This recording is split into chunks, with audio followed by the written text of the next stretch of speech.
What is up, cool kids? My name's Gavin, I'm that cool trainer, and today we are here for another VGC 2017 team builder. If you're excited to test out this rain team and see all the spreads and stuff that I have going on here, smash that thumbs up down below. I'm pretty excited about it. I haven't done a rain team yet, so I'm pretty excited to test this one out. So here, I'm going to talk about obviously the rain setter, Polytoad, and just the general ideas behind rain. Now, personally, my favorite weather to use is sun, because to me it's just a lot more useful, because A, it gets rid of a weakness on the Pokemon that take the best advantage of it, because it makes water type moves do half damage. Obviously, that gets rid of the water weakness for fire types. Whereas rain halves damage that the water types already resistant to. So, not great, but it is helpful for grass types like this Shiinotic here, but we'll talk about Shiinotic in a minute. So, not my favorite weather, but one that I'm still pretty excited to use. So we have Polytoad. I chose Polytoad over Pelipper because there is a lot of electric type and electric type coverage running around in VGC right now, and I like being able to live a electric type move. So let me look really quick, because I have some calcs up. Let me calc that. So we'll do Polytoad. I'll just do blank set. So let's do 252 HP against Tapu Koko.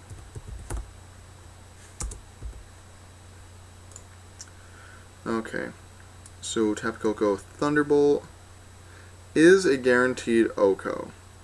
With this spread, I believe. With Force F, but I don't think that's going to make a difference. So we'll do Force F. Yeah, it's still guaranteed OHKO. Volt Switch has 25% chance to OHKO. So, but realistically, you wouldn't leave this in against Tapu Koko anyway. So let's do something like Porygon 2, something that usually carries a Thunderbolt.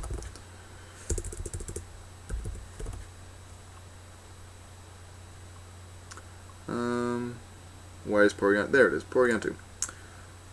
So Thunderbolt is a 3-KO from a Porygon 2. So nothing crazy. Oh, it still kept Koko's spread, I think. No, it didn't. That's a weird spread for Porygon 2. I'm sorry. So let's lower that to like 0. It's still a 3-KO. So 0 special attack investment, Porygon 2, 3 KOs. With minimal SPDF investment, so reasonably specially bulky. The reason I made it, what am I doing? The reason I made it physical defense instead of special defense is because A, we have Shiinotic, and B, I want this to be sort of a designated Garchomp counter. Even though I don't run Ice Beam, I chose Perish Song instead, just to make things interesting. Really, Ice Beam is probably a lot safer, so if you feel like making the smarter play, definitely go with Ice Beam over Perish Song. But I chose Scald for obvious reasons. In the rain, does okay damage. Special attack is not awesome. It's base 90, which does decent damage by itself, but it's not invested at all. Perish Song basically ensures that you win, almost. If you have 3 versus 2, and you Perish Song, you basically win. Protect, pretty obvious, and Haze. I think Haze is pretty mandatory on a Polytoad to get rid of setup mons like Gyarados and sometimes like the Swords Dance Garchomps. I've run into those sometimes that try to out Swords Dance the burn that they get from Scald. So I really think Haze is pretty mandatory. Plus it's always just nice to get rid of setup mons. And like I said, 252 HP, 252 defense. Like base defense isn't great, but with full investment in HP, it'll live a surprisingly large amount of hits. Let me calc Garchomp.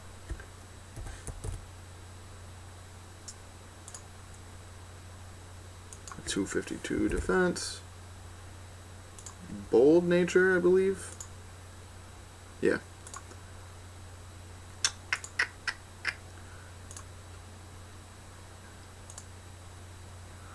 Bold nature. Garchomp's Earthquake does max 32%.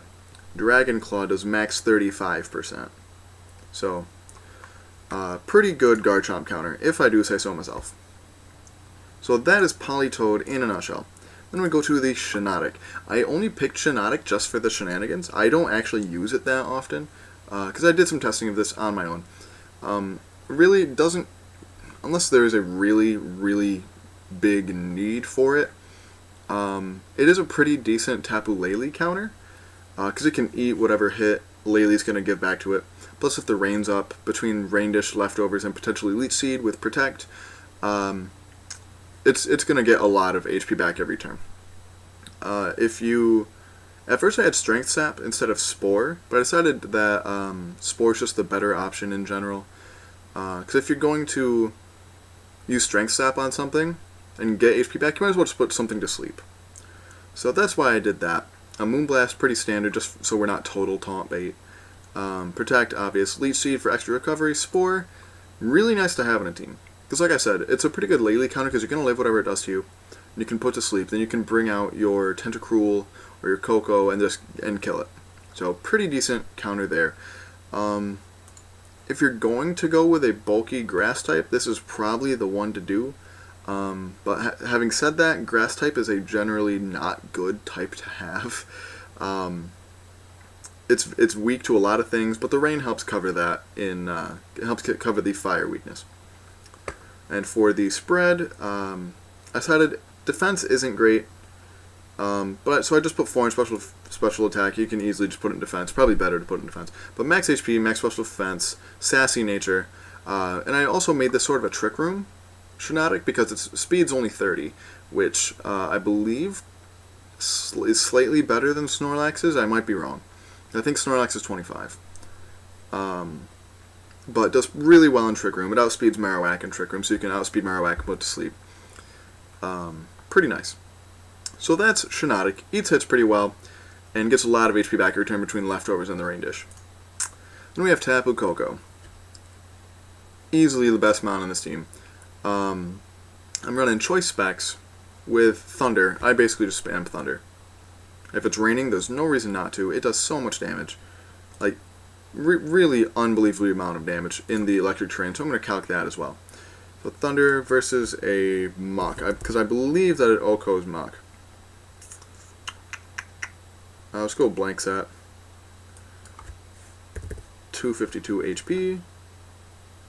And Tapu Koko. We'll get rid of Thunderbolt for Thunder. So yeah, Thunder in the terrain, not holding a magnet. Choice Specs. Thunder does 92%. So, does not OHKO. Guaranteed 2-KO, and in the rain, you know, it does threaten to kill you back, which is a problem, but if you Thunder it, and then say you have Koko and Buzzwole on the team, those two easily take out the Mach. Or Salamence as well. So pretty nice to have on the team. Just a huge, like really unbelievably huge amount of damage. Choice Specs in the electric terrain. Almost as much of it as a Z move, honestly. Yeah, so that's basically Koko. Basically just spam Thunder. We have Dazzling Gleam for coverage, I guess. Volt Switch for pivoting, and Hidden Power Ice just for fun, I guess. Because Dazzling Gleam, Choice Specs, usually it won't kill a Garchomp, but if you have something else out, that Garchomp's probably going to target down the Koko, and you can kill it with whatever else you have in the field. Because I believe the Dazzling Gleam, plus even a Politoed Scald, will kill it. So that's Koko, you know, usual, timid, max speed, max special attack. Then we have Tentacruel. Tentacruel is interesting, because people don't normally think of Tentacruel as being really fast, but it actually outspeeds Tapu Lele. So I chose this as, it might seem like a really unlikely Lele counter, but it actually does surprisingly well. So I chose Tentacruel with the Life Orb. At first I had Black Sludge, but it just really didn't do the damage that I wanted it to against the Leles. Because with Life Orb, Sludge Bomb has a chance to OHKO. I think it's like 25% chance. And I think the min damage that it does is 103. Or no, it was 133. Out of, I think, like 160 or 140 something was its HP. So if it's standard 252 attack, 252 special attack, 252 speed, Lely, this has 25% chance to OHKO. If it's got almost any damage on it at all, it will kill it. And it will outspeed it, barring a choice scarf, which is really nice. So other than that, we have standard Scald. Does really good damage between the Life Orb and the Rain from Politoed. Ice Beam there for Garchomps, Protect, get some recovery with Rain Dish. If you like having more recovery, you can definitely just switch out the Life Orb for Black Sludge. That's a pretty good move as well. You can get rid of this. I actually found out you can actually lower this, because Lely tops out at 161 speed, so you can do that, and then do... Or that's not what I want to do. Oops. Back to 31. So we can move you down. So you are 162. Move you up. So you can do that. There's no reason not to, because you're really not going to outspeed too much else. Because I believe Lely's 95 speed, so you outspeed Arcanine as well. So pretty nice Arcanine and Lely counter. You just have to play it very carefully around Lely's. And I chose Rain Dish over Clear Body because I'm not that worried about Snarl. To be honest, the only thing that really carries Snarl is Arcanine, and it can handle an Arcanine anyway. This team handles Arcanine pretty well. And the only other thing, like, just stat dropping moves in common, or in general, aren't that common. The only one that might trip you up is if you know like a Moonblast is coming and you switch it in on the Moonblast, because it'll eat it pretty well. And it gets the random special attack drop, that'll suck. But like with Psychic, you're not going to worry, you're not going to live a Psychic anyway. So, no point worrying about the special D drop from that. Shadow Ball, not much really runs Shadow Ball, so pretty safe running Rain Dish over Clear Body. Then we have Buzzwole. I really like this Buzzwole. So we have Fightinium Z, Dynamic Punch, Leech Life, Poison Jab, Protect. Dynamic Punch you can easily switch out for any strong fighting type move. For a little bit I had Focus Punch just to give it the strongest Z move possible, but I decided that's not really practical. So you can do Dynamic Punch, you can do Superpower. Superpower is probably the most reliable one, but I didn't really like the defense drop. Even though, like, if you use Fightinium Z first turn, you're gonna kill something on that if it's not immune to it, it's pretty much gonna die. So that'll get you +1. When you use Superpower, +1 Superpower is gonna hurt a lot of things. So you're probably gonna get another +1 from that. So you then get the +1 drops. So you're at +1 attack, -1 defense, and I don't really like that. Even though Buzzwole's probably not gonna be around that long. So it's really pros and cons. I pretty much just choose Dynamic Punch just to get a strong Fightinium Z. And then Leech Life and Poison Jab, when you're at +1, pretty much do everything that you would need Superpower for, realistically. Because Leech Life is base 80 now, yeah. So a +1 Leech Life does the same amount of damage that a standard Superpower would do at neutral. So yeah, pretty standard. And then I decided not to go for speed in the Buzzwole. 252 HP, 252 attack, Adamant Nature, Force But F. Not that it is really going to matter because its special defense is terrible. But it makes it pretty bulky on the physical side. That's a really nice defense stat. So pretty standard Buzzwole. Then we have Salamence, and oh, that's a mistake. I did that by accident. I'm always conflicted about running Assault Vest Salamence, or even physical Salamence in VGC, but I figured, like, after looking at the team, the only other physical attacker is Buzzwole.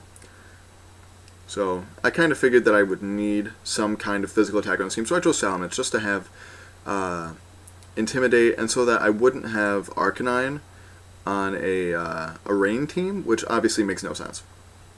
So you can choose like Zen Headbutt. That's a pretty solid move. Not going to be used too often. And I chose Assault Vest just to make this thing pretty bulky, because it's going to lower the attack of stuff. And with the Assault Vest, it basically gives you a +1 in each defense. With things Intimidated, not just the Assault Vest, but between the two, gives you a +1 in both defenses. Makes it pretty bulky. You can use Dragon Tail over Zen Headbutt as well, but that kind of defeats the purpose of having 252 speed, because Dragon Tail makes you move last. But yeah, pretty standard. I say things are standard, but this is a pretty like unstandard team. The idea of this team, well, I'll finish talking about Salamence first. Dragon Tail, Crunch, Dragon Claw, Rock Slide. Rock Slide gets some flinches. Dragon Claw do pretty decent damage to non-fairy types and non-steel types. Crunch hits Drift Blim pretty hard. Hits Marowak pretty hard. Other than that, pretty much just going to be spamming Dragon Claw. And I felt like I needed a little bit more speed on this team as well because Politoed and Shiinotic and Buzzwole to an extent are all pretty slow. So I chose to do full speed instead of full HP. Full HP would make it so you live a lot more attacks, but between the two, I think you're going to be living enough. And I decided to give something pretty fast as well. So 100 speed in this meta is pretty good. So that's this team altogether, and let's see how much time has gone by. 60 minutes, so I'll talk for like a quick minute or two about this team in general. Basically, what I almost always lead is Politoed Koko. Because that, in and of itself, you can Volt Switch on something first turn with Koko, switch out into your Salamence or your Buzzwole. The only thing that I can see, the only reason to do that is if they lead the Garchomp. So then you would Scald the Garchomp, Volt Switch out on the other thing into the Buzzwole or the Salamence. Probably the Salamence, but the Buzzwole is going to eat up that Earthquake pretty well too. And then that'll force out the Garchomp, and then you can switch back into Koko and then just have fun. Like I said, Choice Specs Thunders in the electric terrain kill a lot of things. You can also lead Politoed Shiinotic, and so it depends on what they have, obviously, but the Politoed Koko is the main combination. Buzzwole, Titanium Z, Superpower, or Dynamic Punch, or really anything above, I think, base 70. I really don't know if Brick Break Titanium Z will kill Porygon 2. I'm not going to count that, but it will do very significant damage, but Dynamic Punch definitely will with the Titanium Z. And that's mainly what Buzzwole's for, is to kill Porygons, stop Trick Room. Because this team really does not appreciate Trick Room all that much. Shiinotic obviously likes it, but Koko, Tentacruel, and Salamence don't. And Politoed's reasonably fast. Base 70, gets to a 90 speed. So it's middle of the road, which doesn't mind Trick Room. So that's this team in a nutshell. The only thing that I will say about this team is that it does not do very well against Kartana at all, because you can't really put it to sleep. You have to rely on Koko's Thunder, which usually will kill it. It won't kill AV, and obviously you have to worry about the Focus Sash. But who really runs AV Kartana? I know I personally wouldn't. But between Koko and Politoed, if they lead Kartana, Thunder with Koko, protect Politoed, Thunder again next turn. That's pretty much it. So as long as you play around with the things that this team doesn't really like, it does really well. So thank you so much for watching. That's this team for you. Check out the Check out the test for this team coming out in about an hour, maybe 2 hours. So thank you so much for watching. If you enjoyed this video as much as I did, please like and or subscribe. Follow me on Twitter and Twitch at ThatCoolTrainer. And until next time, smile later.